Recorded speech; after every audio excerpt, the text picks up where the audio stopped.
قل هاتوا برهانكم إن كنتم صادقين.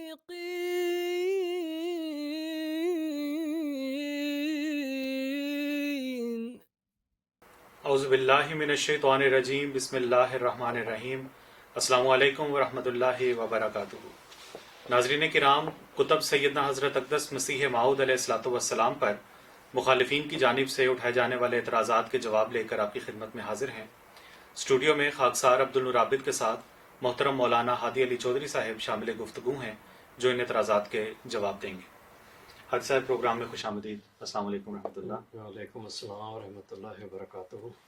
ناظرین، حضرت مسیح موعود علیہ الصلوۃ والسلام نے براہین احمدیہ میں حضرت عیسیٰ علیہ الصلوۃ والسلام سے اپنی مشابہت کا ذکر کرتے ہوئے فرمایا، حضور فرماتے ہیں کہ اس عاجز پر ظاہر کیا گیا ہے کہ یہ خاکسار اپنی غربت اور انکسار اور توکل اور ایثار اور آیات و انوار کی روح سے مسیح کی پہلی زندگی کا نمونہ ہے، اور اس عاجز کی فطرت اور مسیح کی فطرت باہم نہایت ہی متشابہ واقع ہوئی ہے، گویا ایک ہی جوہر کے دو ٹکڑے یا ایک ہی درخت کے دو پھل ہیں۔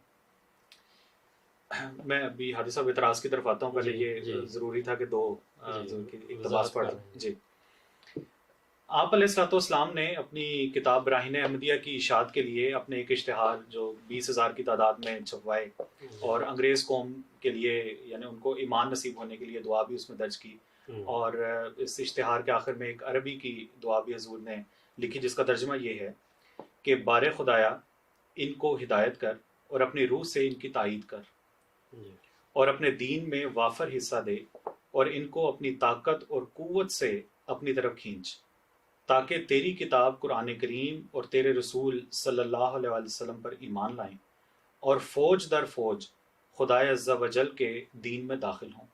آمین ثم آمین والحمد للہ رب العالمین۔ اب یہ دو اقتباس ہمارے سامنے ہیں، اور مولوی غلام دستگیر قصوری صاحب کا ذکر ہوا ہے، جن میں حضرت مسیح علیہ السلام کی ہر بات سے ہی ان کو کوئی تکلیف تھی اور انہوں نے اعتراض کیے ہیں۔ اب ان دو حوالوں کو سامنے رکھتے ہوئے انہوں نے اپنی کتاب تحقیقات دستگیریہ کے صفحہ 23 پر یہ بات لکھی ہے کہ پس یہ دعا جو بکمال حضور باطن براہین والے یعنی حضرت مسیح علیہ السلام نصارہ کی قوم کے واسطے کی ہے کہ اللہ تعالیٰ اپنی قوت اور طاقت سے ان کو دین اسلام میں کھینچے اور وہ فوج در فوج مسلمان ہوں۔ اس رسالہ کی تالیف تک ان میں سے مرزا قادیانی کے ہاتھ پر کوئی بھی ایمان نہیں لایا، چہ جائے کا سب انگریز ایمان لاتے اور فوج در فوج مسلمان ہوتے۔ پس صریح ثابت، اب یہ نتیجہ نکالیں گے، کہتے ہیں پس صریح ثابت ہوا کہ براہین والے کو حضرت مسیح علیہ السلام سے آیات و انوار وغیرہ میں کوئی ادنا مشابہت بھی نہیں۔ جی، تو اس کے بارے میں کچھ ہمارے سامعین کے سامنے رکھیں۔ جی، تو مختصر تو یہی ہے کہ حضور نے دعا لکھی اور وہ قبول نہیں ہوئی، جی، اور دوسرا یہ کہ حضور نے لکھا کہ میں مشابہت رکھتا ہوں، تو اس چونکہ دعا قبول نہیں ہوئی ان کے نزدیک، کہتے ہیں کہ پھر مشابہت بھی نہیں ہوئی۔ حضرت عیسیٰ علیہ السلام کی کوئی دعا انہوں نے پیش نہیں کی، جی، حالانکہ حضرت عیسیٰ علیہ السلام ساری رات کون سی دعا کرتے رہے؟ ایلی ایلی لما سبقتنی، قبول ہوئی؟ انہوں نے سولی چڑھا دیا۔ تو کس چیز کا موازنہ کر رہے ہیں؟ اور ایسا تکذیب کا غبار آنکھوں کے سامنے ہے، دھواں ہے، بادل ہیں، کہ کچھ اور نظر ہی نہیں آتا۔ حضرت مسیح موعود علیہ السلام نے دوسرے مذاہب عیسائیوں کو خاص طور پر براہین احمدیہ کے حوالے سے یہ بات کی ہے، دعا کی ہے کہ اس کتاب کا اثر اتنا ہوگا کہ دیگر ادیان جو ہیں ان پر قرآن کریم اور اسلام کی برتری ثابت، رسول اللہ صلی اللہ علیہ وسلم کی صداقت ثابت ہو جائے گی۔ جی، تو ساتھ دعا کی ہے، تو اس دعا میں ان کو بھی زور لگانا چاہیے تھا، یہ لوگ بھی اسلام کی طرف آ جائیں، چہ جائے کہ یہ حضرت مسیح علیہ السلام کے مخالف ہو جاتے۔ اور حضرت مسیح علیہ السلام نے اپنے پر ایمان لانے کی دعا کی ہی کوئی نہیں اس میں۔ رسول اللہ صلی اللہ علیہ وسلم کے دین میں لکھا ہے کہ اپنی طاقت اور قوت سے اپنی طرف کھینچ تاکہ تیری کتاب قرآن کریم اور تیرے رسول پر ایمان لائے، تو شرم آنی چاہیے اعتراض کرتے ہوئے کہ بجائے کوئی اس دعا میں زور لگاتے کہ ہم بھی شامل ہوتے ہیں اس دعا میں اور لوگ مسلمان ہو، اسلام زندہ ہو، تو الٹا الزام دے رہے کہ مسیح سے مشابہت کوئی نہیں ہے۔ مسیح کی مشابہت تو بنتی بھی کوئی نہیں۔ حضرت مسیح موعود علیہ الصلوۃ والسلام کا مقام ہی اور ہے۔ تو اس میں تو براہین احمدیہ کے خواص وغیرہ لکھے ہیں اور اسی کی طرف جو ہے دعا کی ہے۔ اس میں یہ جو پہلو آتا ہے کہ دعا قبول نہیں ہوئی اور آپ پر کوئی ایمان نہیں لایا، قرآن کریم میں کسی نبی کی صداقت کا یہ معیار لکھا ہوا ہے کہ اس پر کتنے لوگ ایمان لائیں تو اس کی صداقت ثابت ہوگی؟ لوگوں کا ایمان لانا یا نہ لانا، اتنے لوگوں کا لانا یا کتنے لوگوں کا لانا، قرآن کریم کی روح سے یا کسی روح سے بھی، کسی تعلیم کی روح سے بھی نبی کی صداقت کا معیار نہیں ہے۔ ہاں، جہاں اللہ تعالیٰ فوجدار فوج داخل کرتا ہے وہاں ایک اور رنگ ہوتا ہے، مگر وہ صداقت کا معیار کہیں بھی نہیں ہے۔ تو حضرت مسیح موعود علیہ الصلوۃ والسلام پر الزام کیا آتا ہے؟ کچھ بھی نہیں۔ اور مسیح سے مشابہت کا اس سے کیا تعلق ہے؟ کوئی بھی نہیں، صرف تکذیب کرنی تھی۔ اب آ جائیں تعداد کتنی ہوتی ہے۔ فرعون نے حضرت موسیٰ علیہ السلام اور آپ کی قوم کے بارے میں کیا اعتراض کیا تھا؟ ان ہؤلاء لشرذمۃ قلیلون، یہ چند لوگ ہی تو ہیں۔ اب کون کس پر یہ الزام دے رہا ہے کہ تعداد تو تمہاری ہے کوئی نہیں؟ فرعون جو جھوٹا تھا، جو تعلی کرنے والا تھا خدا تعالیٰ پر، خود خدا بنا تھا، یہ بھی خدا کے راستے میں کہ یہ الہام ہی نہیں ہے، اللہ نازل کر رہا ہے اور تم کیسے کہہ سکتے ہو کہ نہیں ہے الہام؟ تو مشابہت ثابت کر رہا ہے اللہ تعالیٰ حضرت مسیح موعود علیہ الصلوۃ والسلام کی حضرت عیسیٰ علیہ الصلوۃ والسلام سے۔ میں نے خود اس پر تحقیق کی ہے۔ اللہ تعالیٰ نے حضرت مسیح علیہ السلام کو فرمایا تھا انت اشبہ الناس بعیسی ابن مریم خلقا و خلقا و زمانا، تخلیق کے لحاظ سے بھی، خلق کے لحاظ سے بھی اور زمانے کے لحاظ سے بھی دنیا میں سب سے زیادہ تیری مشابہت عیسیٰ سے پائی جاتی ہے علیہ الصلوۃ والسلام سے۔ میں نے اس پر خود کام کیا ہے۔ 100 سے زیادہ مشابہتیں ہیں، ہر پہلو سے، زمانہ، تعلیم، حالات، مخالفت، علماء کی حالت، فرقے وغیرہ وغیرہ۔ مشابہت ایسی تو آپ ڈھونڈ بھی نہیں سکتے کسی دو میں، دو جڑواں ہم شکل میں بھی نہیں ڈھونڈ سکتے جتنی حضرت عیسیٰ علیہ السلام حضرت مسیح علیہ السلام میں۔ اس لیے آپ نے جو فرمایا ہے وہ بالکل سچ فرمایا ہے کہ باہم ایسی مشابہت ہے کہ گویا ایک ہی جوہر کے دو ٹکڑے یا ایک ہی درخت کے دو پھل ہیں۔ اور پھر حضرت مسیح علیہ السلام نے یہاں فطرت کی بات کی ہے، مسیح کی فطرت اپنی فطرت میں مشابہت ہے، باقی تو بات ہی نہیں کی۔ تو یہاں جو دعا کو لے کر وہ کہتے ہیں مشابہت ہے، دعا کا میں نے بھی حال بتا دیا کہ حضرت عیسیٰ کی دعا تو قبول ہی نہیں تھی ہوئی، تو حضرت مسیح علیہ السلام کی مشابہت اس لحاظ سے بھی اگر ان کے معیار کو لے تو ثابت بھی ہوتی ہے، مگر حضرت مسیح علیہ السلام کی دعا قبول ہوئی۔ صرف وقت کا اندازہ ہوتا ہے، بعض قومیں جلدی قبول کرتی ہیں، بعض قومیں بعد میں کرتی ہیں۔ اب اس وقت مقامی انگریز لوگوں میں، برطانیہ ہو یا دوسرے ممالک ہوں، کینیڈا میں بھی مقامی انگریز لوگ جماعت کے واقف زندگی مبلغ ہیں،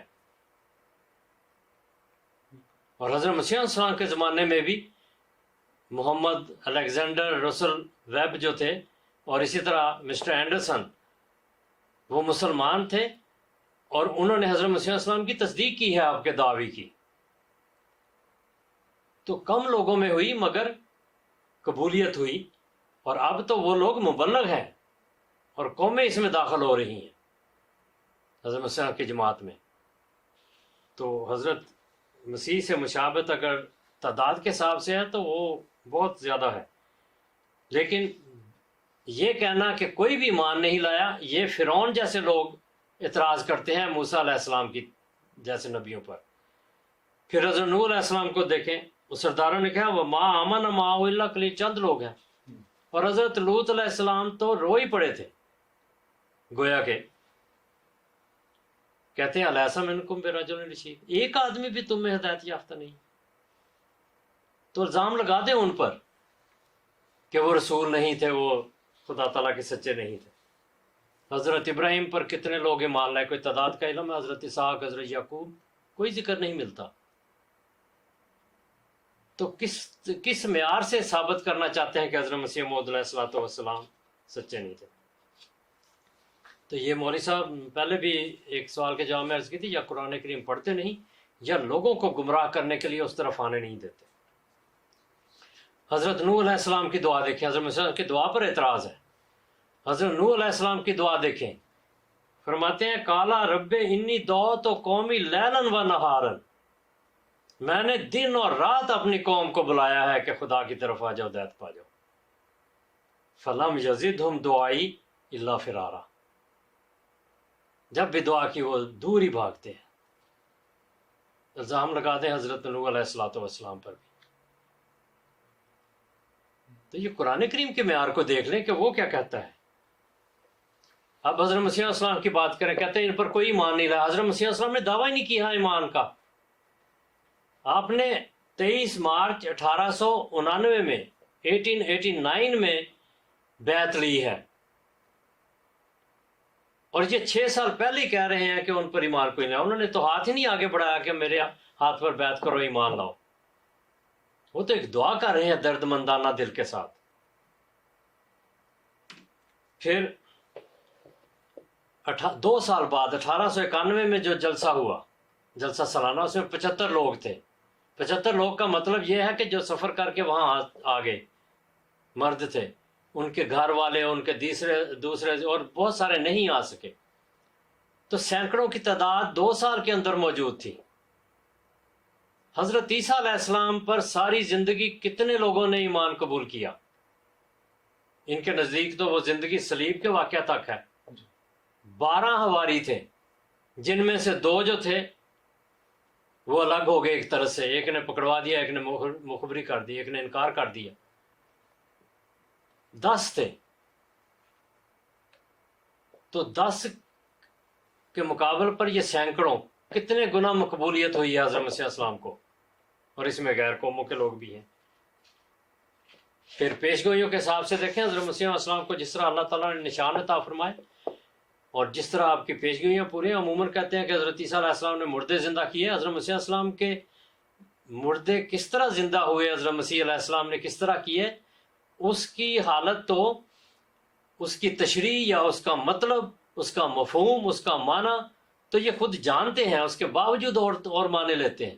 دیکھیں یہ کہتے ہیں جو علامہ رشید گنگوہی دیوبندی تھے، ان کے جو ایک اور مفکر احرار محمود الحسن جو تھے، انہوں نے مرثیہ لکھا ان کی وفات پر، تو کہتے ہیں مردوں کو زندہ کیا، زندوں کو مرنے نہ دیا۔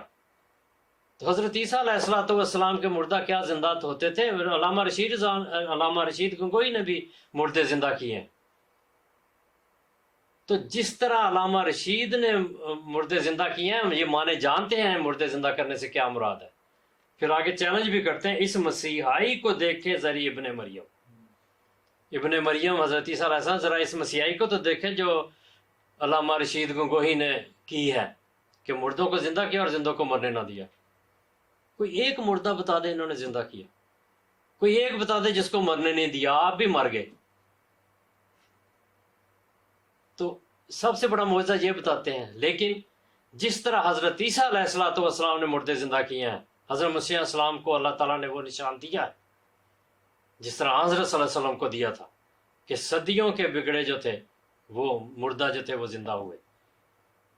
لیکن جو موت کے منہ میں تھے، جو بالکل جن پر حکم نازل ہو چکا تھا، وہ بھی اللہ تعالیٰ نے ان کو موت کے منہ سے نکالا۔ یہ مردہ زندہ۔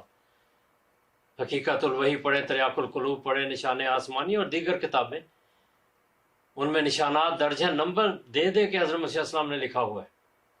مگر یہ تو پہلے ہی لقمہ اجل بن گئے مسیح کے مقابلے پر آ کر قصوری صاحب۔ تو میں عرض کر رہا تھا کہ حضرت مسیح علیہ السلام نے 23 مارچ 1899 میں بیعت لی۔ پہلے دن 40 افراد نے بیعت کی۔ حضرت مسیح کی ساری زندگی میں 12 افراد نے بیعت کی ہے، آپ پر ایمان لائے، اور 2 ان میں سے میں نے عرض کی کہ وہ الگ ہو گئے تھے ایک طرح سے، تو 10 وہ تھے جو آپ کے ساتھ رہے۔ 4 گنا حضرت مسیح موعود علیہ الصلوۃ والسلام کو حضرت عیسیٰ سے عطا ہوا، مشابہت میں 4 گنا زیادہ تھے۔ یہ ہے خدا کی تقدیر جو نازل ہوتی ہے اپنے سچوں کے ساتھ، تکذیب کرنے والے اپنی جگہ بیٹھے رہتے۔ تو اصل اصول یہ نہیں ہے کہ کتنے لوگ ایمان لائے، اصل یہ ہے کتب اللہ لاغلبن انا ورسلی، وہ اکیلا ہوتا ہے۔ جس دن اللہ تعالیٰ اس کو نبی بناتا ہے، اس کی اپوائنٹمنٹ ہوتی ہے، مقرر ہوتا ہے، اس دن اسی دن سے وہ غالب ہوتا ہے۔ یہ غلبہ ہے۔ حضرت مسیح موعود علیہ الصلوۃ والسلام کو اللہ تعالیٰ نے نبی بنانا تھا، آپ کو نبوت والے الہام بھی ہوئے، مگر آپ اس کو محدثیت سے، کثرت مکالمہ مخاطبہ سے تعبیر کرتے رہے۔ امام حضرت مجدد الافسانی رحمۃ اللہ علیہ نے یہ لکھا ہے کہ ایسا جو کثرت مکالمہ مخاطبہ والا ہو اس کو محدث کہتے ہیں، جیسے حضرت عمر رضی اللہ۔ تو آپ اس کو محدثیت سے تعبیر کرتے رہے، مگر جب خدا تعالیٰ نے آپ کو نبوت کے مقام پر کھلے کھلے الفاظ میں اور بارش کی طرح وحی کے ذریعہ قائم فرمایا، تو آپ کی نبوت بھی انہی نشانات کے ساتھ ثابت ہوئی۔ خدا کے سچے نبی تھے، اسی وجہ سے اس دن بھی غالب تھے، اور آج ساری جماعت دنیا پر غالب ہے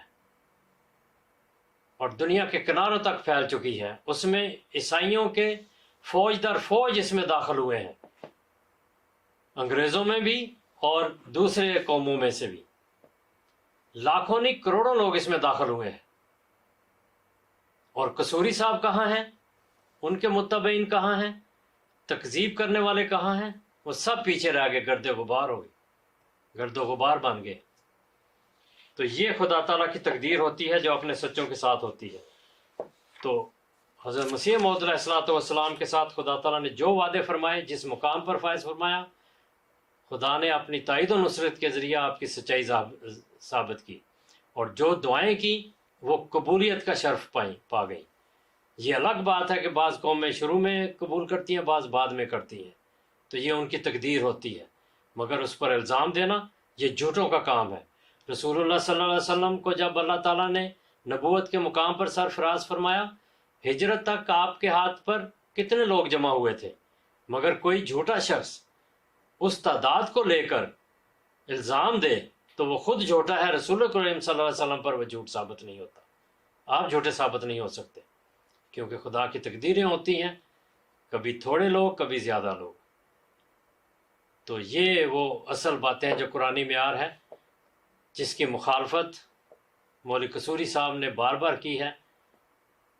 اللہ تعالیٰ دنیا کو اس ہدایت کی طرف لے کر آئے جس ہدایت سے روکنے کے لیے قصوری صاحب نے زور لگایا ہے، کیونکہ وہ ہدایت خدا تعالیٰ کی تقدیر ہے جو دنیا میں نافذ ہونی ہے، نافذ ہو چکی ہے اور آئندہ بھی ہوتی رہے گی۔ وآخر دعوانا ان الحمدللہ رب العالمین۔ جزاکم اللہ احسن الجزا حادی صاحب۔ ناظرین کرام، اگلے پروگرام میں ایک نئے اعتراض کے جواب کے ساتھ آپ کی خدمت میں حاضر ہوں گے۔ تب تک کے لیے السلام علیکم ورحمۃ اللہ وبرکاتہ۔ صف دشمن کو کیا ہم نے بہجت پامال، سیف کا کام قلم سے ہی دکھایا۔ احمدیہ مسلم جماعت اسلام میں نشت ثانیہ کی الہی تحریک